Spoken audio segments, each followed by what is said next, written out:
Are we recording from all 19 Holy fuck, cameras? you look like Mitch Hedberg now. Yo, I don't know if you guys know this. James fell on tough times. I did. And him and Debo broke into somebody's house the other day. That's right. And Debo took all the jewelry and cash. And all James got was 14 $20 GoPros. That's right. I just looked at all 3 of 19 cameras. Are you excited to do Bad Libs today? I'm actually pretty fired up, bro. I'm very fired up. Think about what happened this week. And I'm going to tell you this without even looking at my incredible Politics International rundown. This week, Trump's slush fund got kicked in the dick. The slush fund was standing there. The senators looked at each other. They're like, hey, buddy, maybe he could get us primaried. And those old-ass men looked at each other. They said, suck my primary bitch. Then they kicked his slush fund in the dick. The slush fund is on the ground, holding its nuts, but it's not dead. So every time you see that slush fund, kick it in the nuts. Kick it in the nuts. Kick it in the nuts. Kick it in the nuts. Kick it in the nuts. Fuck your slush fund, you traitor nerds. You thought you were gonna fucking try and overthrow a legal election and then get paid for it. Not even fucking turtle fucking Mitch McConnell will fucking go for that, you silly hoe bitches. You lose Mitch McConnell. When you lose Mitch McConnell. That's actual action. Yeah. By the House denying the president. Yeah, I mean, it's still, I think it got killed in the Senate already because whatever, but you know. I'll take it. Dog. Yeah, right. I'll take it. No, that's exactly right, because it's better than nothing. It's better than like week after week of like, you know, just hearing the Supreme Court be like, you know, we're rolling back the 20th century and like, fuck all you guys. You know, it is good to have some good news. We're still in Iran. No way, dude. We won that war like a month and a half ago. What do you mean? No. $1 billion a day. Still fucking bleeding on that. Oh, but I thought we won that. It doesn't matter. They're still running around and doing things. Are we still paying for like the Revolutionary War? They're still shooting missiles at the sun. Right?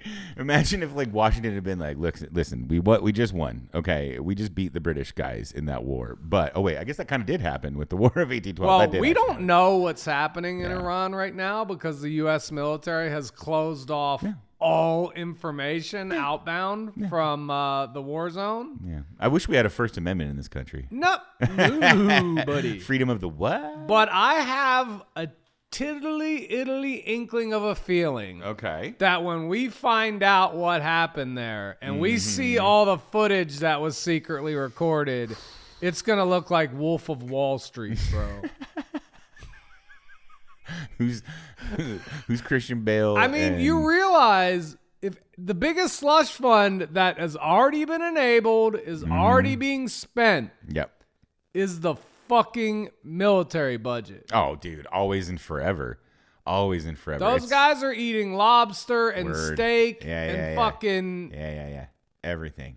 That's why there's no fucking problems. That's right. the other thing. They're exactly being right. pacified with they're just I can't even imagine. I'm sure they're flying over strippers. They're fucking they're probably doing all types of shit. Yeah. It's like 25% of our national budget is dedicated to this stuff. So they get to have everything. Outspent by our fucking debt payments. Truth. Boy, man. Yeah. The U.S. budget is like a fucking twice divorced alcoholic. You mean Pete Hegseth? Like, I'm sorry. You spend that much on partying and 25% of your income goes to debt payments? Right, Buddy, we gotta talk. We gotta talk. We gotta talk. You gotta pick up some more Uber shifts. Yeah, dude. You gotta chill off the partying, buddy. Right. You're 50. Here, you got a hair Oh, thank you, James. You're welcome. You're welcome. See, that's the thing. All you guys that are afraid of acting homosexual a little bit with your homeboys, you know what I mean? They'll never fix your hair. Never. Your loss. Ever. All right. Yo, guys. Yo, Rooty, Zach. Tooty, Ding Dong. It's episode 20. Rooty, Tooty, Ding Dong. 20 weeks That's in right. a row. Yeah. The Bad Libs Afterbirth Mafia minus hoity-toity Brendan Woodruff, who's too happy to talk about politics every Donde week. está Brendan? Donde está Brendan? We love you, Brendan. We made it 20 episodes in a row. 5 months. Me and this broke dick Al Pacino suit looking motherfucker, dude. Looks like he's about to go walk his tiger. But it's not a tiger, it's just a house cat. Yeah. It's not even like an orange cat either. It's like a tuxedo cat. Yes. I'm really proud that we've made it 20 episodes. Yeah, dude. And I got to say, in honor of it being our 20th episode, Memefo Wars is coming in extra thick this week. Welcome to Memefo Wars. We do have a rundown. Things did happen this week, A lot of like stuff happened. what I just talked about. Truth. But Memefo Wars just got too juicy for your boy. So Juice it. me and Rajib were up a lot of late nights this week. Regime from Politics International. Correct. Okay. Yeah, in El me and Monte, Rajib, California. yes. Okay, shout out. I just want to Shout out Rajib. Yeah. We were up late every night, like doing research, getting crazy, and we put this together. So the first meme for Memefo Wars, it's like a cartoon white lady with blonde hair and a cross nurse hat, like an old school nurse. And then in the corner is anonymous face. And it's a cartoon that says, reminder, until 1973, health insurance companies were non-profit. That's right. Republicans changed the law. Now they profit $25 billion a year off your health.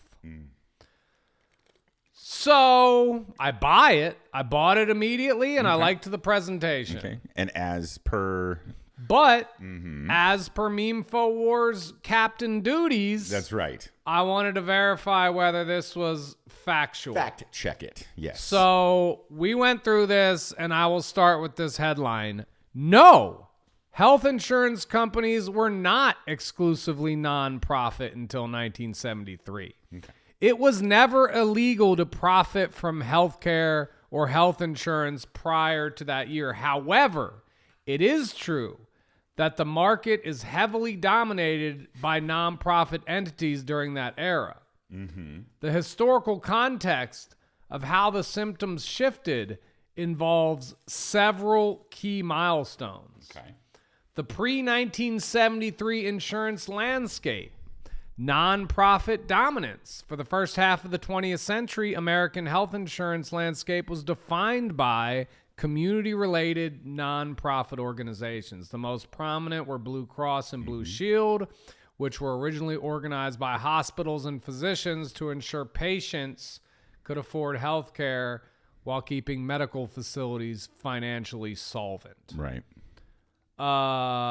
Commercial for-profit presence. Commercial for-profit insurance giants like Aetna, boo, and Cigna, boo, were actively selling major medical coverage and operating for profit as early as the 1950s and 1960s. Ugh. They steadily gained market share by undercutting nonprofits through experience rating, charging healthier groups less. Yeah, there you go. Yeah. Which was is the whole key to the Affordable Care Act working. Right. Because you need those large groups of healthy people that don't use their insurance to bring down costs. For sure. Right. That's one of the things with The the ACA. Affordable Care Act. Yeah. Yes. Also, not being able to be denied health insurance because of pre-existing Yeah, being a conditions. human being is not Yes. a pre-existing condition. So the turning point is what this meme is about, the HMO Act of 1973. Okay. The year 1973 is famous in healthcare history because President Richard Nixon, the 37th president, signed the Healthcare Maintenance Organization Act, or HMO Act, of 1973 into law. The goal? The legislation aimed to curb rocketing healthcare inflation by expanding managed care. The shift, the act provided federal grants, loans, and market access guarantees to HMOs. Crucially, it allowed for-profit managed care entities to receive federal certification and subsidies. So therefore, shrink who owns this, because you got to get a federal certification and subsidy, and we only give those to people who touch our bees. Touch our bees. Touch my bee, get some Fed money. Touch my bee, get some Fed money. If you want Fed cash, you got to touch this tight ass. Ooh. Do you think Nixon had the tight booty? I mean, he certainly seemed like a tight ass. I mean, you know what I mean? If anybody was getting plowed in that White House, it was Spiro Agnew. Yeah, I know, right? I think Nixon used to pipe up Spiro. I agree. I think Nixon probably his whole life wanted to be a power bottom, and that's why he was so aggressive and like angsty. But in that time, I think he would have definitely Agnewed his Spiro. I believe you're right. Or Spiro is Agnew. Either way. All right. While it did not suddenly legalize profit, the law fundamentally altered the economics of American medicine. It introduced corporate Wall Street incentives into healthcare delivery on a massive scale, triggering a wave of consolidation. Yep. What I was just talking about. Yep. So, what do we think? Is this meme true or not? No, it's not true. It's partially true. Its heart is in the right place, and it's trying. I would not say it's like it lacks context, which is the hard part with memes, dude. You can't because people won't share them if it's like 6 paragraphs of qualifying information. But what you just did is the exact right information that people should be getting. But I do think that I'm going to disagree. I think that is basically what happened. I think it sums it up correctly. Let me see.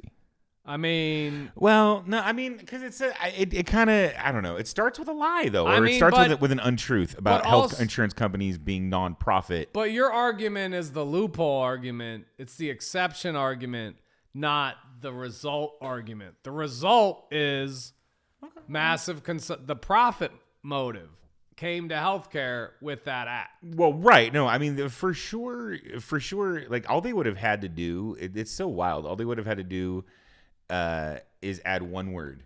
What? Largely. Until 1973, health insurance companies were largely nonprofit. Republicans changed the law.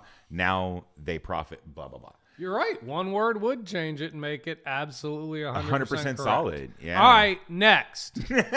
Our next meme comes from... I win, everybody. I win Meme-Fo Wars 1. Well, I'm up. All right, you're up 1-0, bro. All right, I'll concede to you.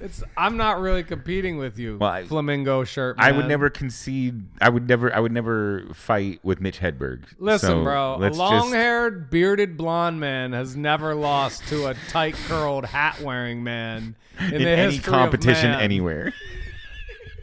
And that is just a documented historical fact, God damn it. Our next meme comes from Mike Fellows, yes. memeing into the void. It's a picture of Donald Trump yes. with the headline, President Trump to headline America Pedophile Festival. We have a pedophile president. I looked that up. There is no America Pedophile Festival. Okay. Trump is headlining the Freedom 250 Festival. Okay, well, because all his headliners quit. Okay, well then he's like, I would. Fuck all you musicians! I'm gonna do an hour of stand up, bitch. My new special. I'm gonna do my new special to celebrate 250 years. He is. I might have to disagree with you, like on the first one. I think this one might be true, only because as soon as all those other bands dropped out and he became the only person on the festival ticket, it is now the American he is Pedophile headlining, Festival. and the Freedom 250 Festival, unfortunately, is going to be a pedophile festival. So it's not really right. It's another one like incorrect. the other one, but you can just add like one Context. word and it would be fine. Context. Oh my God. Yeah. All right, this next one comes from at CryptoBoy underscore Aji. Okay. The boomers that spent the 80s drunk driving to $5 steak dinners, buying houses on factory salaries, Yes. and retiring at 60 with a pension That part. want to explain to me why I'm bad with money. They lived like rock stars on a forklift salary and called it discipline.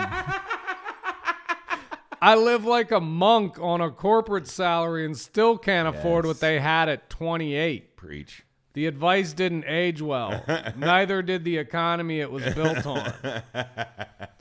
Had to look into this. Okay. Yes! You could absolutely find a $5 steak dinner in the 1980s. Absolutely. But driving drunk to get there was illegal, even if society was far more relaxed about it. So glad you're here to fact check that. While drunk driving has been a crime in the United States since the early 20th century, the 1980s served as a major turning point. It did. At the start of the decade, enforcement was loose, but a massive legislative and cultural shift clamped down on the practice by 1989. Yeah, you're only a year older than me. I can remember the Mad ads forever. Don't drink and drive, and that is like pretty. I mean, I feel like that's not a left, right, or center issue. Everybody was like, let's not be drinking and driving. But I do love the joke in the post because it kind of alludes more to like this whole idea that they're freaking out about people like hitting their fucking Benjamin while they're driving. Oh, right? yeah, no, they're like, you spend $28 on lunch. Yeah. Yeah, bitch, that's what lunch That's what costs. now. Exactly, dude.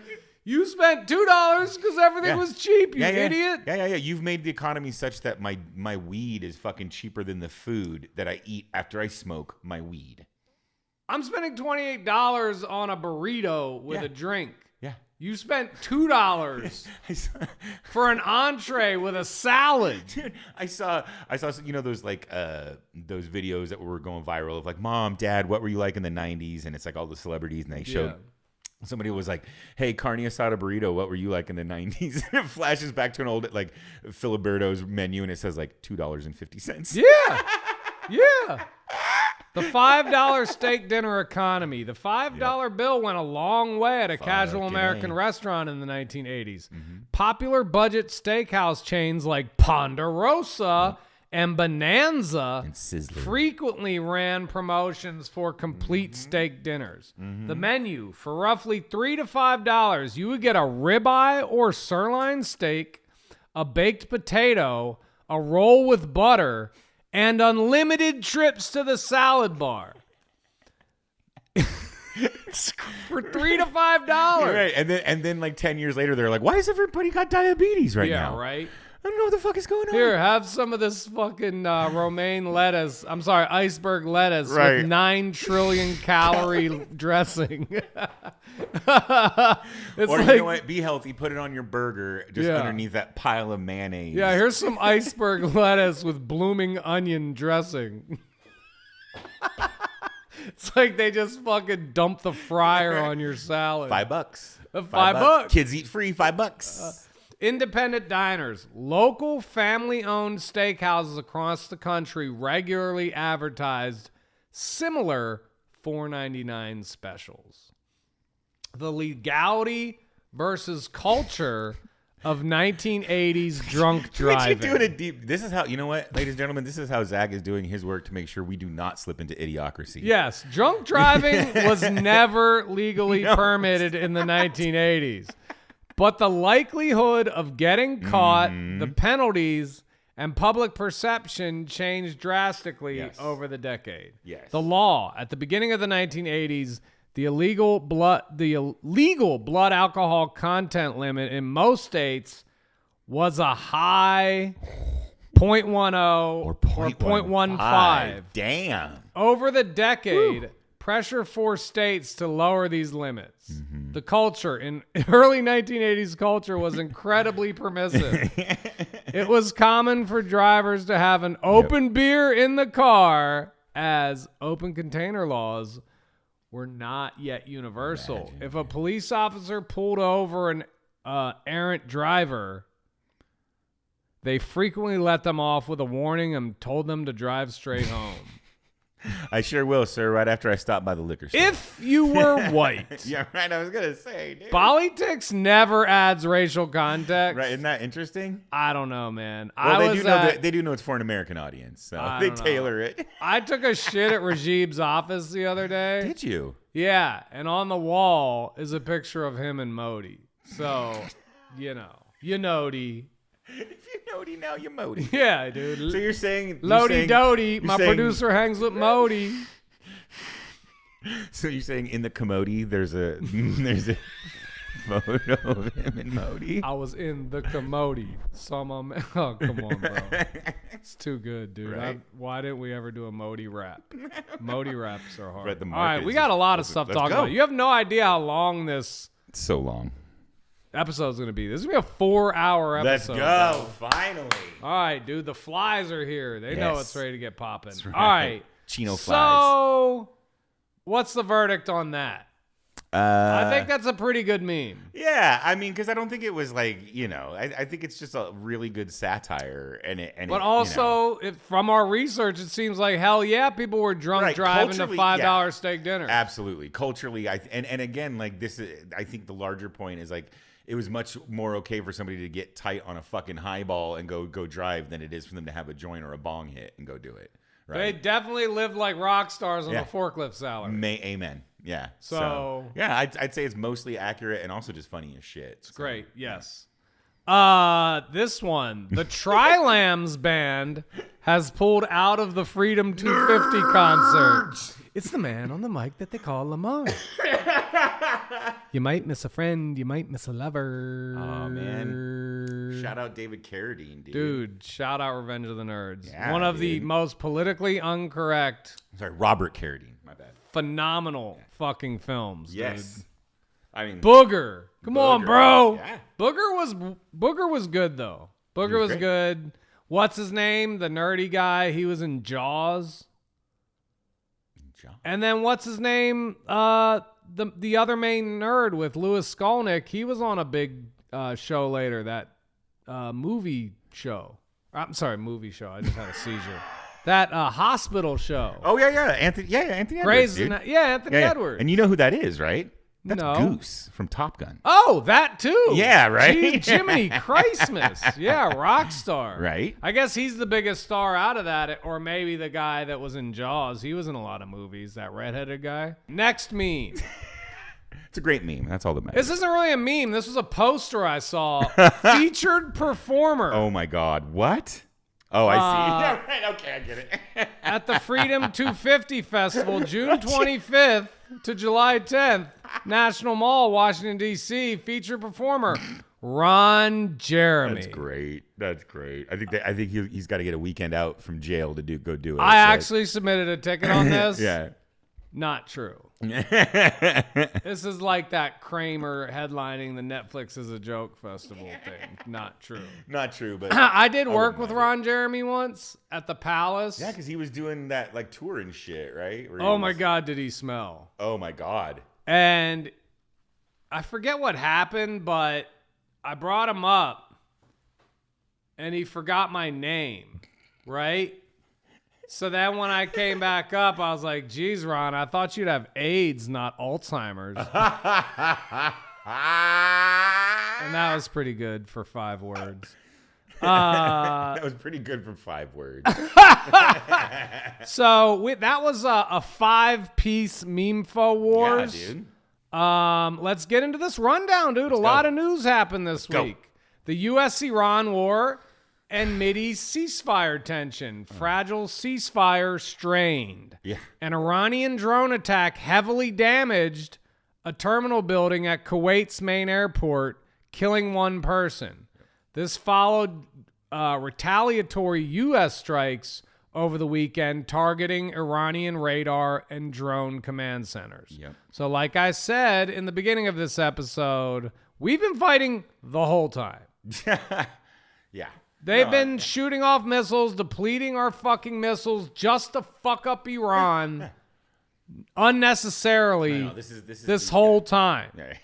This whole fucking time. Yeah, everything. Look, unshockingly, the administration that lies about everything is lying about whether the war is over, whether they've won it, et cetera, et cetera.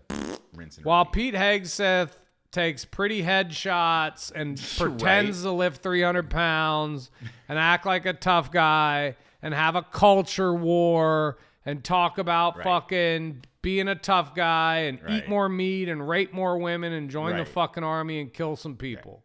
Like, you can see this fucking culture being pushed all over the internet. Oh, yeah. And it's real fucking gross, man. Hell yeah, it is. Hell yeah, it is. And they're doing it with our fucking tax money. Yeah. They're pushing this Christian dominionism and, toxic, just gross You motherfuckers bullshit. are lucky I'm a fucking dude who wears wigs. Ain't that the truth? You're lucky I'm... Wait a minute, that's a wig? No way. What if it wasn't? you You ever seen a movie called The Peanut Butter Solution? No. It was a movie in the 80s. These kids... it was just some type of movie where this guy made this hair growing solution for like these kids with cancer. He was like some type of wizard that lived in their neighborhood. And then like the kids started getting ideas with it. And like, he put it on his schmeckle and like grew like an incredible amount of pubic hair where it came out the bottom of his Now pants. I remember it. And then Yes. You do remember this? Yeah, I think Kirk Cameron played the kid. Yeah, it was a Kirk Cameron movie. Yeah. Thank you for bringing some relevance to that. I think that was Harvey Weinstein's first produced film. This is a neat tidbit. I don't know if you caught this. There was some tension between Trump and Netanyahu this week. Diplomatic talks to extend the ceasefire and reopen the Strait of Hormuz face chaos. Mm-hmm. President Trump reportedly held a heated call with Israeli Prime Minister Benjamin Netanyahu using expletives to demand a halt and heavy Israel bombing in southern Lebanon that threatened to completely derail negotiations with Tehran. Yeah, doesn't Benjamin know that only Trump is allowed to do dumb shit that it derails things? Well, I mean, whatever. Look, if I would be happy if Trump felt so insecure about his performance that he felt like he had to buck on Netanyahu to prove that he's not been getting bucked on by Netanyahu this whole time, which he still is, and it's all a show. Yeah, that's what I was saying. I'm like, dude, come on. He's like, yo, Ben, I gotta cuss you out. Right, exactly. I understand. Right? Yo, Ben, I had Linda McMahon hire the WWE wrestlers. That's the type of games him and Putin play. All the time. Putin doesn't care if Trump says he fucking is tough on Putin, as long as he's not actually tough on Putin. Yes, exactly. Which he's not, ever. Exactly. Putin's playing every side of every goddamn fight. Yeah, he understands, hey, that's the show. Yes. This is the real Exactly. stuff. That's the show. This is the real Linda stuff. McMahon is in their administration for a reason, right? Just do the show. It's all fake. And this guy that I installed in your administration is going to bring you some papers to sign. Yeah, and just do the show. Yeah. Just do the show, man. just say the lines. Just do the show. Right? Yeah, you know the guys that write for you. I know those guys too. Right, exactly. Politics? No, just kidding. Dude. I like how Russian spy Tulsi Gabbard gave her husband cancer so that she could escape being in office when the shit hits the fan. Hey, Vladimir, can I borrow some of that polonium to give to my husband in his coffee? I got to get out of this dude, shit. And not that I wish any ill on her husband or anybody else, but that shit was convenient. Wasn't it though? And now she's just the fuck out of here. Yeah. With her fucking X-Men haircut, just being I was a DNI. Now start fucking paying me. Right. She's just going to be a consultant now for the rest of her life. All the time. And just make money. Yep. 1 year of work and, And now she's going to make 7 figures plus for the rest of her life. And that's all speaking to like European right-wing governments. That's all any of these fucking people wanted in the first place. Yeah. It's all a grift. Or not even a grift. It's just a fucking career avenue. You know what I mean? It's just a way to be a talking head. It was a grift, but it was a grift for some, right? Who knew how to collect turn it into a real career. Who knew how to collect on grifts. Yeah, Ann Coulter's not a grifter. For others, yes, it was a career move. Yes, exactly. It was a career launching pad. Exactly. Yeah, Donald Trump is a grifter, right? Yeah. Tulsi Gabbard is probably what would you call it? Like a career jumper or whatever the fuck, right? She's a goal-oriented grift economy executive. She certainly grifted Democrats into thinking she was a Democrat. She's not president of the company. Donald Trump's a grifting company president. Yeah. Yes. She's like a VP of She's like an HR representative, right? Donald's the president of the company. As the vice president I just do the extra greasy shit that not everybody else is built for. I just go seize ballot machines from black people in Georgia. Let me tell you, being a Russian spy isn't as easy as everybody pay what thinks. It used to. You know what I mean? Everybody thinks it's just me. Everybody thinks Vladimir's just real loose and fast with his money. He's not. Listen, he doesn't have Bullwinkle and Rocky and Bullwinkle money anymore, guys. He's not over here acting like the Saudis. I might look like Natasha, but there's no Boris behind me. I got to work like 6 jobs. I got to go Uber when I'm done with this. Vladimir actually bribed me with potatoes. Actually, and I took them. Up my butt. I muled potatoes into the country. For Vladimir Putin. I muled Russian potatoes. I did it. So that he could have his favorite Russian French fries when he comes to visit. That's right. I did it. Yo, man. And then my husband got cancer. I mean, here's I'm out. the thing. I'm a little concerned that people might think we're crazy people. Why? Because we're talking about Tulsi Gabbard muling potatoes in her butt. Well, we said butt. Butt is cable clean. It is. And we said mule. We didn't say anything. Yeah. We didn't like implicate what muling is. That was like a completely ungraphic comedy bit that hopefully more than 25 people laugh at. That was a soft PG-13, I think. You know what's going to be a soft PG-13? Something that is definitely not cable clean. This quick commercial break we're going to go to. We are back. Yay! Domestic policy and the Trump administration. 1.8 anti-weaponization fund axed. We talked about that at the beginning of the show. Following an intense revolt from Senate Republicans and a federal judge's temporary freeze, Acting Attorney General Todd Bledsoe testified to Congress on Tuesday that the Justice Department has abandoned plans for the controversial $1.8 billion fund. The fund, born out of an IRS tax settlement with the Trump family, fucking nuts, right? Drew fierce bipartisan backlash over concerns it could be used to compensate January 6 rioters. Yeah. That's exactly what it was. Wow. Wow. They figured it out. Our old friend Owen Wilson's here again. Guys. And we wanted to just tell you something real quick.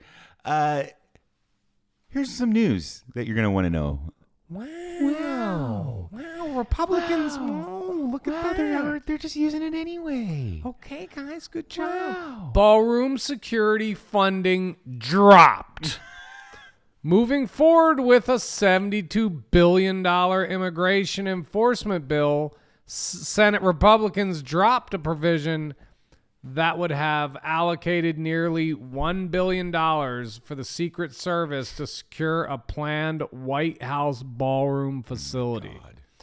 See, it's not just a ballroom, it's a bunker. It's a ballroom and a bunker. It's a ball bunker. Okay. So that way, when I nuke Iran, all my friends can still come over. That way, when I nuke Iran, all my friends can come over. Okay. Iran. Yeah, yeah, that's right. Iran. Let me pronounce it the way that it's supposed to be pronounced. Sorry. Iran. Yeah. I'm going to drop a nuclear bomb. I'm going to drop a nuclear bomb on Iran. A nuclear bomb. Nuclear, please. They said George Bush said it wrong when he said nuclear. No. No, they were right. He did say it wrong. Yeah, he did say it. It's nuclear. It's nuclear. Nuclear, like my knuckles. I know some of the smartest people in the world. Literally 2 of the smartest people I know. My uncle taught me that when I was 8. My uncle was a professor of Nuclear science. chemiophysics nuclearism at MIT in the 50s. Great guy. Great guy. Great guy. Oh my God, he could mambo with the best of them. Uncle Ricky. Uncle Ricky, the nuclear scientist, we called him. Ricky Trump. Ricky Nux. Trump. They say Ricky Ricardo got the most women in the 50s. Nope. Ricky Trump. Ricky Trump, nuclear scientist to the stars. He was James Dean's nuclear scientist. James Dean would still be alive today if he had listened to Uncle Ricky's advice. But he stopped paying for his nuclear advice, and next thing you know, he's nucked. He actually recorded a hit song with the Rat Pack nobody talks about. It's called Nuclear Science. Sammy Davis Jr. takes lead. It's great. Here, let me sing a bar for you. That's Nuclear. the noise it's going to make when Trump finally leaves my soul. But hey, guys, ballroom security funding dropped. Anti-weaponization, RTARD J6 butthole fund dropped. Ish. And civil service overhaul. President Trump signed an executive order on Wednesday formalizing a new employment classification. Quote, schedule policy career. What? Effectively stripping civil service job protections from roughly 8,000 high-level federal employees to increase workforce accountability. Yeah, meaning that he just wants to be able to fire people for political reasons. Exactly. Yeah. The exact same. Strimming down the fucking... the whole government. He's Trumpifying the government. He's doing that thing Mr. Smith did in Matrix. Yeah. He's re-Nixonifying it. Because like after Nixon left, there were a whole bunch of regulations and stuff that were put in place to try to stop presidents from being able to basically weaponize the government in their own ways. So that's cool. Nixon was fucking ticky-tack compared to this fucking guy. Yeah. Nixon was a limp boner compared to this guy, let me tell you. Oof. Nixon was child's play. I'm the real fucking deal. Right? Trump, greatest crime boss in history. I still think con man's a better word. I think so. Because he's not really anybody's boss. He has to answer to everybody who gives him his money. Oh, my God, yeah. Right? He's a little hoe bitch. Yeah, he's a little hoe bitch. Little hoe bitch. Little hoe bitch. Little hoe bitch. I love the way you say that with that blonde wig right there. Yo, man. Yo, man. Controversial intelligence pick. President Trump named real estate developer Scrooge McDuck. Bill Poole. Am I saying that right? Bill Pulte? Bill Pulte. Or whatever the fuck. I don't know. Bill Pollo Okay. Loco? Right? I don't know. Real estate developer named Bill Pulte. Yeah. What job did he get? Acting Director of National Intelligence. A real estate developer. Yeah, dude. That's like fucking the guy from Casino. Yeah. I don't know where the fuck they find this guy, but he barely had enough fucking gas money to pick up his check. Trump walks into the Oval Office. Guys, I saw this guy's picture on a bench. Bill Pulte. Said he sold the most houses in Boise. Said he's got the most expertise in the greater tri-state triangle area. What I'd like to do is bring him in as Director of National Intelligence. What do you think? You guys know nobody casts like me. I know how to pick them. I saw this guy's face, and you know what his face said? Intelligence. Intelligence. I was under the impression that the N in DNI stood for nuclear. We'll get back to that. But what I would like to say is that since it's national intelligence, Bill's my guy. The pick drew immediate fire from lawmakers of both parties who cite his lack of national security experience, complicating urgent negotiations over expiring FISA surveillance laws. I mean, we've talked about it. FISA is interesting. You know, in a functional United States government, we don't have to have FISA. You know, like the Fourth Amendment would sort of take care of it and force the government to get the fucking warrants. So, you know, whatever. That's the issue. What it is. So the Senate. So the Senate is like Wesley at the end of The Princess Bride. It's like, maybe I can stand after all. Right.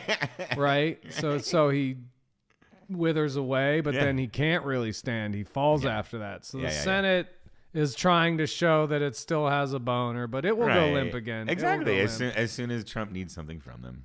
Yeah. Ugh. Midterm primary elections. California governor's race. Tuesday's wide open jungle primary. Resulted in Democratic establishment favorite Javier Becerra and Trump-endorsed former Fox News host Steve Hilton leading the pack. Currently, I think votes are still being counted. Both are projected to advance to the November runoff. Yeah.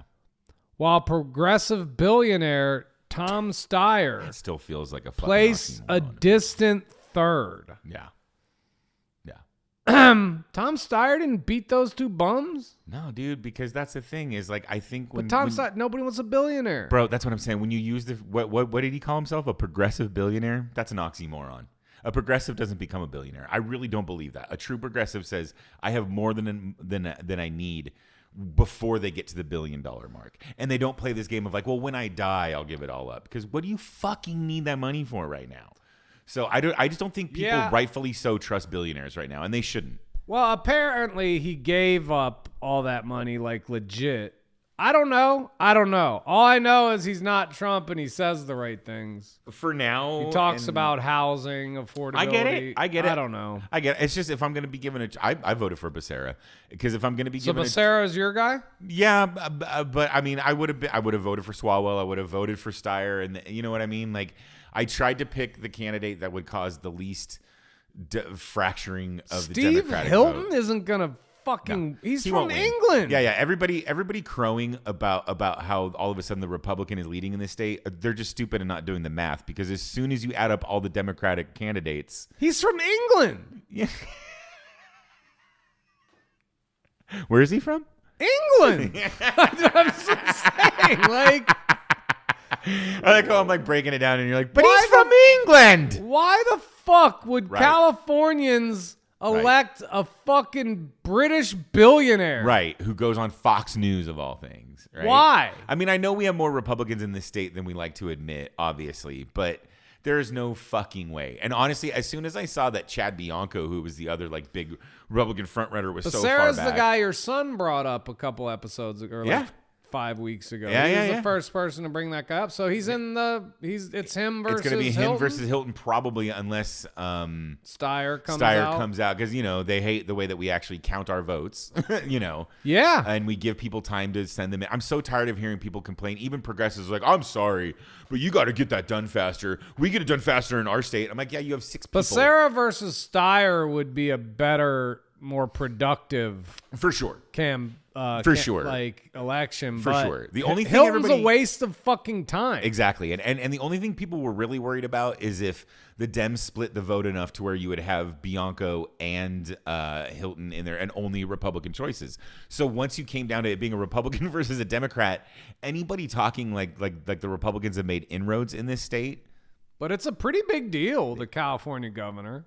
No. But what I'm saying is, like, you just add up all the Republican candidate votes and percentages and compare them to the Democrat percentage, and that's why the Democrat will win in this in the general. Right. The part that made me depressed is going county by county on Cal Matters and being like, oh my God, I'm surrounded by fucking red. Oh my God, yeah. Yeah, the Inland Empire. Off the 15 freeway? God damn it. Yeah, God dude. Damn it. We I live in this Chino. shit up. Yeah. You got to go somewhere else to buy pot. Temecula's the same way, bro. Yeah. Stupid as fuck. Yeah. Stupid. Yeah. You buy some guns and some alcohol really easy, sure though, can. I'll tell you that. Yeah, you can. There's probably like 3 gun stores in Temecula that I can name. You know what I mean? There's like 4 Del Tacos, but we don't have any fucking weed. Like That doesn't make any sense to me. Guns and tacos and beer. Right? That's what you'll get, and you'll like it. Do you know how much more money those Taco Bells would make if we did let fucking dispensaries open in that fucking I disagree. city? No? Weed makes you enjoy food more. It doesn't make you necessarily buy Alcohol food, makes you scarf it down like a fucking animal. I see. I feel like I do that more with fucking weed myself. I don't. No. Weed doesn't make me eat like a werewolf. No, not like a werewolf, but I feel like I eat more when I'm high for some reason. Like at the end of the night, maybe I'll want to eat something if I haven't. I mean, I honestly don't really drink anymore anyway, but in my drinking days, the food at the end of the night would literally be just so that I had something to throw up. It would just be for something I had to throw up. Whereas with like anytime I got high, like that food experience is like a good experience because like that food tastes good. Like when you're, you know what I mean? When you're drunk, I guess food can taste good. I agree. I think I enjoy food better with cannabis versus when I was drunk, I was like starving. Yes. Because your body is telling you, bitch, you better put something in this. And I would shove anything in my fucking throat. Yep. Oh, wait, what? So,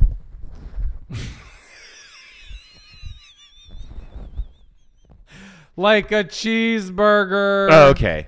Like a Denny's, Super Bird or a Grand Slam. You put Denny's Super Bird in your mouth? That's yeah. hot. Yeah.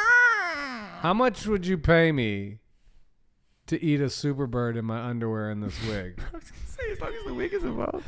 How much percentage of your house could I own if I was to do that for you with like a professional photographer? I was going to say, are we going to shoot it, and light it? And let you keep exclusively the negatives? the footage.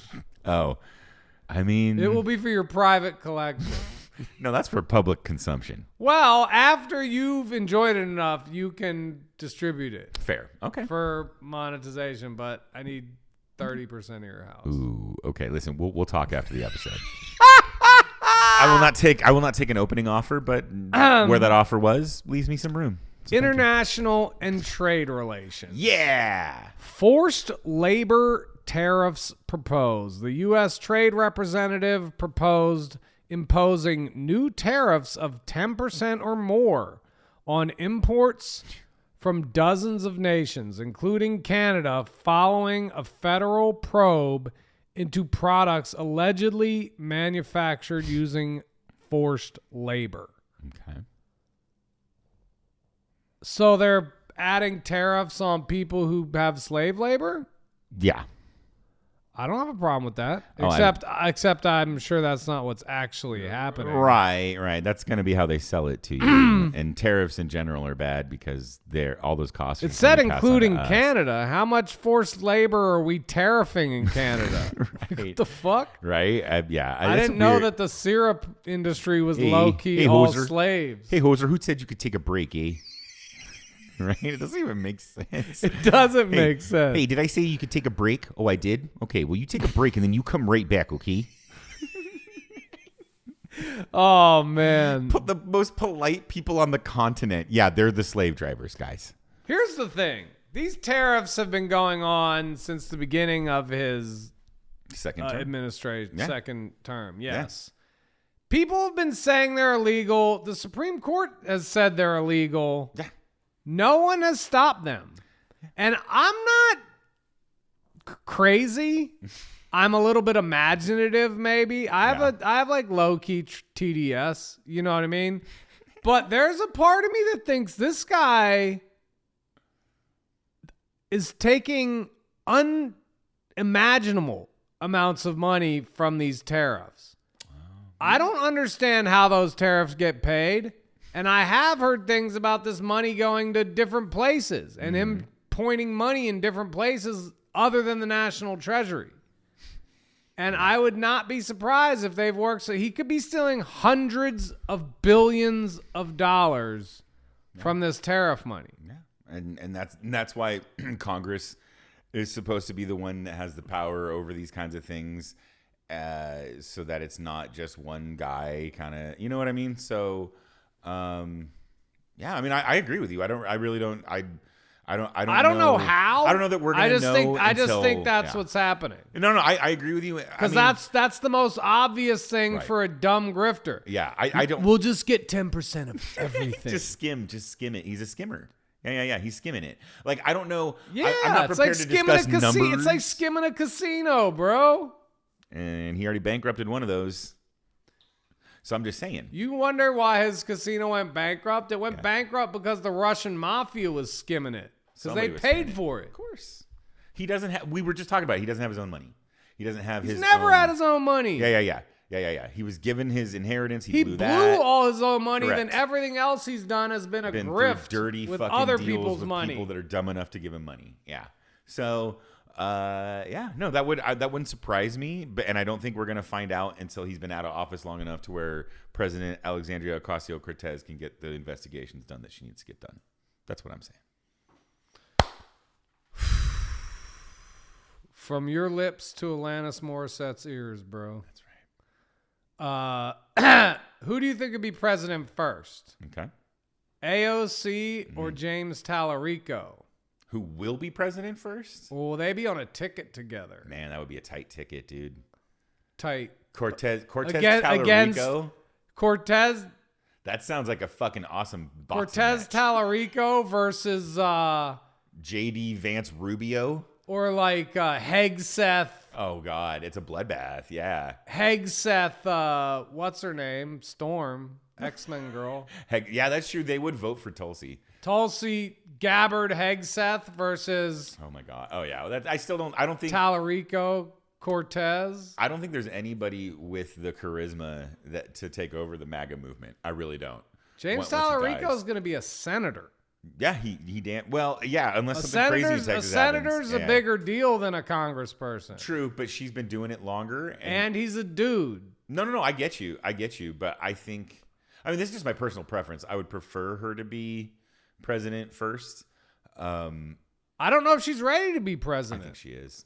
As a congressperson, maybe. I mean, shit, Trump was president. Right, this is what I'm saying. And there's been so many way less qualified men that have been president of the United States of America. What the fuck did Bush do? I know he was the governor of Texas. Right on. I like AOC. I think she's got the right ideas. I think she's got the right spirit. Yeah. But I don't think she's ever had the type of magnifying glass on her that a presidential campaign puts on you. I don't know. I wouldn't worry about it. I don't know. I just don't know. Dude, they're gonna smear everybody no matter who you pick. So you just pick the people that you want at this point, is my thought. I don't know. Also, I have zero faith in the Democratic Party. Oh, fair. Yeah, and zero faith in the American people, but hey. I have faith in the American people. Idiot. I have faith that every American person listening to my words right now will smash that subscribe button. Smash it on YouTube. Smash it on Spotify. Smash that button. If you're on Apple Music, just smush it lightly. Just get right cozy up to that button and go. We love you guys. At Bad Libs Pod. Everywhere, and we love you guys. We'll see you next week. Peace. Out. 2-4.